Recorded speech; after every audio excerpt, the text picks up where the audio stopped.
నిరసనలు చేస్తున్నటువంటి వారిని పిలిపించి ఇప్పుడు పరిష్కారం చేసుకుందాం, సమస్యల గురించి చర్చించుకుందాం రండి అని చెప్పి కేంద్ర మంత్రి జితేంద్ర సింగ్ అలాగే నడ్డా ఇద్దరూ కూడా పిలుపునిచ్చారు.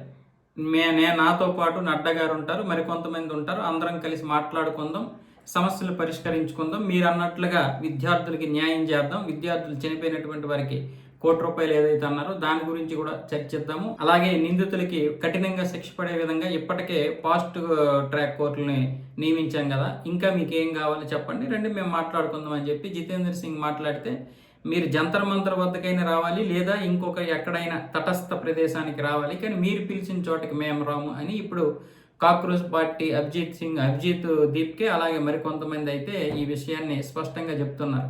మేమైతే అటు రాము, మీరే ఇక్కడికి రండి, లేదనుకుంటే ఇంకెక్కడికైనా రండి అని చెప్పి వాళ్ళు మాట్లాడుతున్నారు. ఎందుకంటే వాళ్ళు పిలిచిన చోటకు వస్తే ఒకవేళ వీళ్ళు లొంగిపోవలసి వస్తుందేమో అని చెప్పి వీళ్ళ భయం.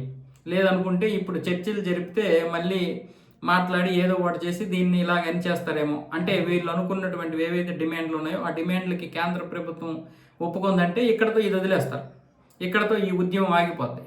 అప్పుడు మళ్ళీ వీళ్ళు అనుకున్నవి కొనసాగకపోవచ్చు, లేదా వీళ్ళు అనుకున్నవి అవ్వకపోవచ్చు, టార్గెట్ ఫినిష్ చేయలేకపోవచ్చు, ఇవన్నీ ఉంటాయి కదా. ఎందుకంటే పైనుంచి ఎప్పటి వరకు చేయాలనేది పైనుండి వస్తున్నటువంటి ఆర్డర్ ప్రకారం చేస్తారు, కానీ ఇక్కడ వీళ్ళ ఇష్టం కాదు.